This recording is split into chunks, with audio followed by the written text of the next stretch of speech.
Chapter 22. Wicked Peter and the Unlucky Chair. Uncle went out early the next morning to see what kind of a day it was going to be. There was a reddish gold light over the higher peaks. A light breeze was springing up, and the branches of the fir trees moved gently to and fro. The sun was on its way. He wheeled the chair out of the shed, ready for the coming journey, and then went in to call the children and tell them what a lovely sunrise it was. Peter came up the mountain at this moment. The goats did not gather round him so trustfully as usual, but seemed to avoid him timidly, for he had reached a high pitch of anger and bitterness, and was using his stick very unnecessarily, and where it fell, the blow was no light one. For weeks now he had not had Heidi all to himself, as formerly. When he came up in the morning, the invalid child was always already in her chair, and Heidi fully occupied with her. And it was the same thing over again when he came down in the evening. She had not come out with the goats once this summer, and today she was only coming in company with her friend and the chair, and would stick by the latter's side the whole time. It was the thought of this which was making him particularly cross this morning. There stood the chair on its high wheels. Peter glared at it, as at an enemy that had done him harm, and was likely to do him still more today. He glanced round. There was no sound anywhere, no one to see him. He sprang forward like a wild creature, caught hold of the chair, and gave it a violent and angry push in the direction of the slope. It rolled swiftly forward, and in another minute had disappeared. Peter now sped up the mountain as if on wings, not pausing till he was well hidden behind a large blackberry bush, for he had no wish to be seen by Uncle. But he was anxious to see what had become of the chair, so he looked, and there he saw his enemy running faster and faster downhill. Then it turned head over heels several times, and finally, after one great bound, rolled over and over to its complete destruction. The pieces flew in every direction, feet, arms, and torn fragments of the padded seat and bolster, and Peter experienced a feeling of such unbounded delight at the sight that he leapt in the air, laughing aloud and stamping for joy. He could see only good results for himself in the disaster to his enemy. Now Heidi's friend would be obliged to go away, for she would have no means of going about, and when Heidi was alone again, she would come out with him as in the old days, and everything would go on in the proper way. But Peter did not consider, or did not know, that when we do a wrong thing, trouble is sure to follow. Heidi now came running out of the hut and round the shed. Grandfather was behind with Clara in his arms. The shed stood wide open, the two loose planks having been taken down, and it was quite light inside. Heidi looked into every corner and ran from one end to the other, and then stood still, wondering what could have happened to the chair. Grandfather now came up. "How is this? Have you wheeled the chair away, Heidi?" "I have been looking everywhere for it, Grandfather. You said it was standing ready outside." And she again searched each corner of the shed with her eyes. At that moment, the wind, which had risen suddenly, blew open the shed door and sent it banging back against the wall. "It must have been the wind, Grandfather," exclaimed Heidi, and her eyes grew anxious at this sudden discovery. "Oh, if it has blown the chair all the way down to Durfley, we shall not get it back in time, and shall not be able to go." "If it has rolled as far as that, it will never come back, for it is in 100 pieces by now," said the grandfather, going round the corner and looking down. "But it's a curious thing to have happened," he added as he thought over the matter, for the chair would have had to turn a corner before starting downhill. "Oh, I am so sorry," lamented Clara, "for we shall not be able to go today, or perhaps any other day. I shall have to go home, I suppose, if I have no chair. Oh, I am so sorry. I am so sorry." But Heidi looked towards her grandfather with her usual expression of confidence. "Grandfather, you will be able to do something, won't you? so that it need not be as Clara says, and so that she is not obliged to go home?" "Well, for the present we will go up the mountain as we had arranged, and then later on we will see what can be done," he answered, much to the children's delight. He went indoors, carried out a pile of shawls, and laying them on the sunniest spot he could find, set Clara down upon them. Then he brought the children's morning milk and led out his 2 goats. "Why is Peter not here yet?" thought Uncle to himself, for Peter's whistle had not been sounded that morning. The grandfather then took Clara up on one arm and the shawls on the other. "Now then, we will start," he said. "The goats can come with us." Heidi was pleased at this and walked on after her grandfather with an arm over either of the goats' necks, and the animals were so overjoyed to have her again that they nearly squeezed her flat between them out of sheer affection. When they reached the spot where the goats usually pastured, they were surprised to find them already feeding there, climbing about the rocks, and Peter with them, lying his full length on the ground. "I'll teach you another time to go by like that, you lazy rascal. What do you mean by it?" Uncle called to him. Peter, recognizing the voice, jumped up like a shot. "No one was up," he answered. "Have you seen anything of the chair?" asked the grandfather. "Of what chair?" called Peter back in answer in a morose tone of voice. Uncle said no more. He spread the shawls on the sunny slope and, setting Clara upon them, asked if she was comfortable. "As comfortable as in my chair," she said, thanking him, "and this seems the most beautiful spot. Oh, Heidi, it is lovely. It is lovely," she cried, looking round her with delight. The grandfather prepared to leave them.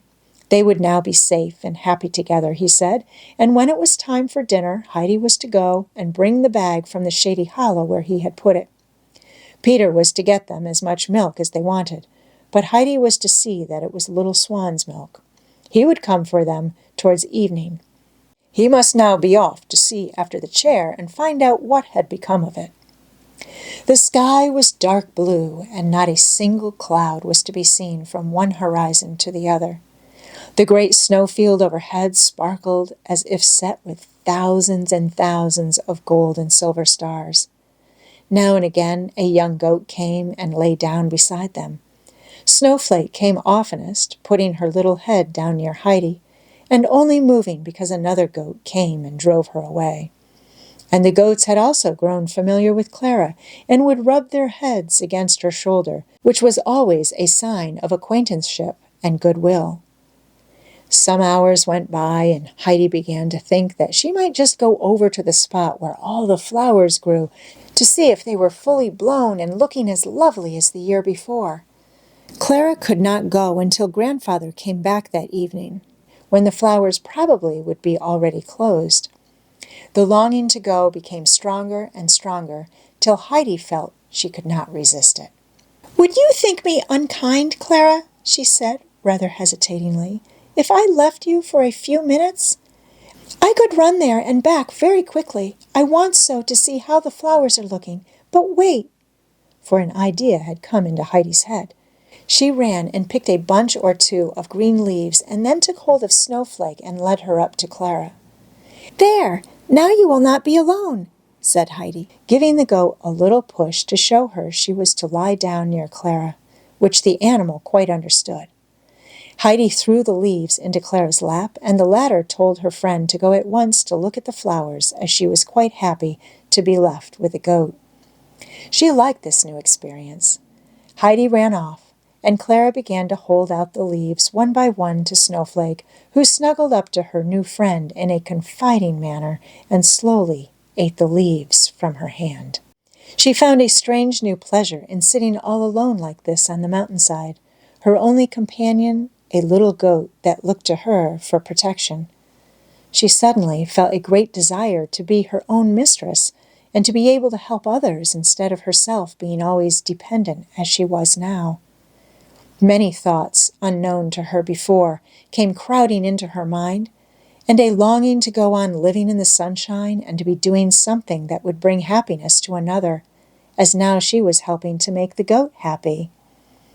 An unaccustomed feeling of joy took possession of her, as if everything she had ever known or felt became all at once more beautiful, and she seemed to see all things in a new light. And so strong was the sense of this new beauty and happiness that she threw her arms round the little goat's neck and exclaimed, "Oh, Snowflake, how delightful it is up here! If only I could stay on forever with you beside me." Heidi had meanwhile reached her field of flowers, and as she caught sight of it, she uttered a cry of joy. The whole ground in front of her was a mass of shimmering gold, where the cistus flowers spread their yellow blossoms. Above them waved whole bushes of the deep bluebell flowers. Heidi stood and gazed and drew in the delicious air. Suddenly she turned round and reached Clara's side, out of breath with running and excitement. "Oh, you must come!" she called out as soon as she came in sight. "It is more beautiful than you can imagine, and perhaps this evening it may not be so lovely. I believe I could carry you. Don't you think I could?" Clara looked at her and shook her head. "Why, Heidi, what can you be thinking of? You are smaller than I am. Oh, if only I could walk." Heidi looked round as if in search of something. Some new idea had evidently come into her head. Peter was sitting up above, looking down on the two children. He had been sitting and staring before him in the same way for hours, as if he could not make out what he saw. He had destroyed the chair so that the friend might not be able to move anywhere, and that her visit might come to an end. And then, a little while after, she had appeared right up here, under his very nose, with Heidi beside her. He thought his eyes must deceive him, and yet there she was, and no mistake about it. Heidi looked up to where he was sitting and called out in a commanding voice, "Peter, come down here!" "I don't wish to come," he called in reply. "But you must! I cannot do it alone, and you must come here and help me. Make haste and come down," she called again in an urgent voice. "I shall do nothing of the kind," was the answer. Heidi ran some way up the slope towards him, and then pausing, called again, her eyes ablaze with anger. "If you don't come at once, Peter, I will do something to you that you won't like. I mean what I say." Peter felt an inward throe at these words, and a great fear seized him. He had done something wicked which he wanted no one to know about, and so far he had thought himself safe. But now Heidi spoke exactly as if she knew everything, and whatever she did know, she would tell her grandfather. And there was no one he feared so much as this latter person. Supposing he were to suspect what had happened about the chair. Peter's anguish of mind grew more acute. He stood up and went down to where Heidi was awaiting him. "I am coming, and you won't do what you said." Peter appeared now so submissive with fear that Heidi felt quite sorry for him and answered assuringly, "No, no, of course not. Come along with me. There is nothing to be afraid of in what I want you to do." As soon as they got to Clara, Heidi gave her orders. Peter was to take hold of her under the arms on one side and she on the other, and together they were to lift her up. This first movement was successfully carried through, but then came the difficulty. As Clara could not even stand, how were they to support her and get her along? Heidi was too small for her arm to serve Clara to lean upon. "You must put one arm well round my neck, so, and put the other through Peter's and lean firmly upon it. Then we shall be able to carry you." Peter, however, had never given his arm to anyone in his life. Clara put hers in his, but he kept his own hanging down straight beside him like a stick. "That's not the way, Peter," said Heidi in an authoritative voice. "You must put your arm out in the shape of a ring, and Clara must put hers through it and lean her weight upon you, and whatever you do, don't let your arm give way. Like that, I am sure we shall be able to manage." Peter did as he was told, but still they did not get on very well. Clara was not such a light weight, and the team did not match very well in size. It was up one side and down the other, so that the supports were rather wobbly. Clara tried to use her own feet a little, but each time drew them quickly back. "Put your foot down firmly once," suggested Heidi. "I am sure it will hurt you less after that." "Do you think so?" said Clara hesitatingly, but she followed Heidi's advice and ventured one firm step on the ground and then another. She called out a little as she did it. Then she lifted her foot again and went on. "Oh, that was less painful already," she exclaimed joyfully. "Try again," said Heidi encouragingly. And Clara went on, putting one foot out after another, until all at once she called out, "I can do it, Heidi! Look, look, I can make proper steps!" And Heidi cried out with even greater delight, "Can you really make steps? Can you really walk? Really walk by yourself? Oh, if only Grandfather were here!" And she continued gleefully to exclaim, "You can walk now, Clara! You can walk!" Clara still held on firmly to her supports, but with every step she felt safer on her feet as all three became aware, and Heidi was beside herself with joy. "Now we shall be able to come up here together every day and just go where we like, and you will be able to walk about as I do and not have to be pushed in a chair, and we'll get quite strong and well. It is the greatest happiness we could have had." And Clara heartily agreed, for she could think of no greater joy in the world than to be strong and able to go about like other people, and no longer to have to lie from day to day in her invalid chair. They had not far to go to reach the field of flowers, and could already catch sight of the cistus flowers glowing gold in the sun. As they came to the bushes of the bluebell flowers, with sunny, inviting patches of warm ground between them, Clara said, "Can't we sit down here for a while?" This was just what Heidi enjoyed, and so the children sat down in the midst of the flowers. Clara for the first time on the dry, warm mountain grass, and she found it indescribably delightful. Everything was so lovely, and Heidi, who was beside her, thought she had never seen it so perfectly beautiful up here before. Then she suddenly remembered that Clara was cured. That was the crowning delight of all that made life so delightful in the midst of all this surrounding beauty. Clara sat silent, overcome with the enchantment of all that her eye rested upon, and with the anticipation of all the happiness that was now beside her. There seemed hardly room in her heart for all her joyful emotions. Peter also lay among the flowers without moving or speaking, for he was fast asleep.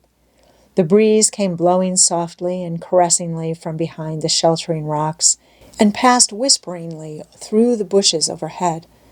Heidi got up now and then to run about, for the flowers waving in the warm wind seemed to smell sweeter and to grow more thickly whichever way she went. So the hours went by. It was long past noon when a small troop of goats advanced solemnly towards the plain of flowers. It was not a feeding place of theirs, for they did not care to graze on flowers. They looked like an embassy arriving, with Greenfinch as their leader.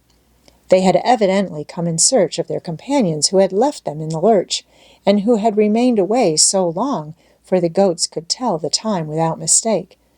As soon as Greenfinch caught sight of the three missing friends amid the flowers, she set up an extra loud bleat, whereupon all the others joined in a chorus of bleats, and the whole company came trotting towards the children. Peter woke up, rubbing his eyes, for he had been dreaming that he saw the chair again, with its beautiful red padding standing whole and uninjured before the grandfather's door. He experienced again the dreadful fear of mind that he had lost in this dream of the uninjured chair. Even though Heidi had promised not to do anything, there still remained the lively dread that his deed might be found out in some other way. He allowed Heidi to do what she liked with him, for he was reduced to such a state of low spirits and meekness that he was ready to give his help to Clara without murmur or resistance. When all three had got back to their old quarters, Heidi ran and brought forward the bag and proceeded to fulfill her promise, for her threat of the morning had been concerned with Peter's dinner. She had seen her grandfather putting in all sorts of good things, and had been pleased to think of Peter having a large share of them, and she had meant him to understand when he refused at first to help her that he would get nothing for his dinner. But Peter's conscience had put another interpretation upon her words. Heidi took the food out of the bag and divided it into 3 portions, and each was of such a goodly size that she thought to herself, "There will be plenty of hours left for him to have more still." She gave the other 2 their dinners and sat down with her own beside Clara, and they all 3 ate with a good appetite after their great exertions. Peter ate up every bit of food to the last crumb, but there was something wanting to his usual enjoyment of a good dinner, for every mouthful he swallowed seemed to choke him, and he felt something gnawing inside him. They were so late at their dinner that they had not long to wait after they had finished before Grandfather came up to get them. Heidi rushed forward to meet him as soon as he appeared, as she wanted to be the first to tell him the good news. She was so excited that she could hardly get her words out when she did get up to him, but he soon understood, and a look of extreme pleasure came into his face. He hastened up to where Clara was sitting, and said with a cheerful smile, "So we've made the effort, have we, and won the day?" Then he lifted her up, and patting his left arm behind her, and giving her his right to lean upon, made her walk a little way, which she did with less trembling and hesitation than before, now that she had such a strong arm round her. Heidi skipped along beside her in glee, and the grandfather looked too, as if some happiness had befallen him. "We must not overdo it," he said, taking Clara up in his arms. "It is high time we went home." And he started off down the mountain path, for he was anxious to get her indoors that she might rest after her unusual fatigue. When Peter got to Durfley that evening, he found a large group of people collected round a certain spot, pushing one another and looking over each other's shoulders in their eagerness to catch sight of something lying on the ground. Peter thought he should like to see too, and poked and elbowed till he made his way through. There it lay, the thing he had wanted to see. Scattered about the grass were the remains of Clara's chair, part of the back and the middle bit, and enough of the red padding and the bright nails to show how magnificent the chair had been when it was entire. "I was here when the men passed, carrying it up," said the baker, who was standing near Peter. "I'll bet anyone that it was worth $125 at least. I cannot think how such an accident could have happened." "Uncle said the wind might perhaps have done it," remarked one of the women. "It's a good job that no one but the wind did it," said the baker again, "or he might smart for it. No doubt the gentleman in Frankfurt, when he hears what has happened, will make inquiries about it. I am glad for myself that I have not been seen up the mountain for a good 2 years, as suspicion is likely to fall on anyone who was up there at the time." Many more opinions were passed on the matter, but Peter had heard enough. He crept quietly away out of the crowd, and then took to his heels and ran up home as fast as he could, as if he thought someone was after him. The baker's words had filled him with fear and trembling. He was sure now that any day a constable might come over from Frankfurt and inquire about the destruction of the chair, and then everything would come out, and he would be seized and carried off to Frankfurt and there put in prison. He reached home in this disturbed state of mind. He would not open his mouth in reply to anything that was said to him. He would not eat his potatoes. All he did was to creep off to bed as quickly as possible and hide under the bedclothes and groan. "Peter has been eating sorrel again, and is evidently in pain by the way he is groaning," said his mother. "You must give him a little more bread to take with him. Give him a bit of mine tomorrow," said the grandmother sympathizingly. As the children lay that night in bed, looking out at the stars, Heidi said, "I have been thinking all day what a happy thing it is that God does not give us what we ask for. Even when we pray and pray and pray, if he knows there is something better for us. Have you felt like that?"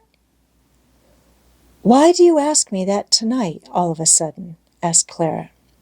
"Because I prayed so hard when I was in Frankfurt that I might go home at once, and because I was not allowed to, I thought God had forgotten me. And now you see, if I had come away at first, when I wanted to, you would never have come here and would never have got well." Clara had, in her turn, become thoughtful. "But Heidi," she began again, "in that case, we ought never to pray for anything, as God always intends something better for us than we know or wish for." "You must not think it like that, Clara," replied Heidi eagerly. "We must go on praying for everything, so that God may know we do not forget that it all comes from Him. If we forget God, then He lets us go our own way, and we get into trouble." "How did you learn all that?" asked Clara. "Grandmama explained it to me, first of all, and then when it all happened just as she said, I knew it myself. And I think, Clara," she went on as she sat up in bed, "we ought certainly to thank God tonight that you can walk now, and that He has made us so happy." "Yes, Heidi, I am sure you are right, and I am glad you reminded me. I almost forgot my prayers for very joy." Both children said their prayers, and each thanked God in her own way for the blessing He had bestowed on Clara, who had for so long lain weak and ill. The next morning the grandfather suggested that they should now write to the grandmamma and ask her if she would not come and pay them a visit, as they had something new to show her. But the children had another plan in their heads, for they wanted to prepare a great surprise for Grandmamma. Clara was first to have more practice in walking, so that she might be able to go a little way by herself. Above all things, Grandmamma was not to have a hint of it. They asked the grandfather how long he thought this would take, and when he told them about a week or less, they immediately sat down and wrote a pressing invitation to Grandmamma, asking her to come soon, but no word was said about there being anything new to see. The following days were some of the most joyous that Clara had spent on the mountain. She awoke each morning with a happy voice within her, crying, "I am well now! I am well now! I shan't have to go about in a chair.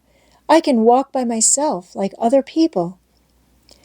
Then came the walking, and every day she found it easier and was able to go a longer distance.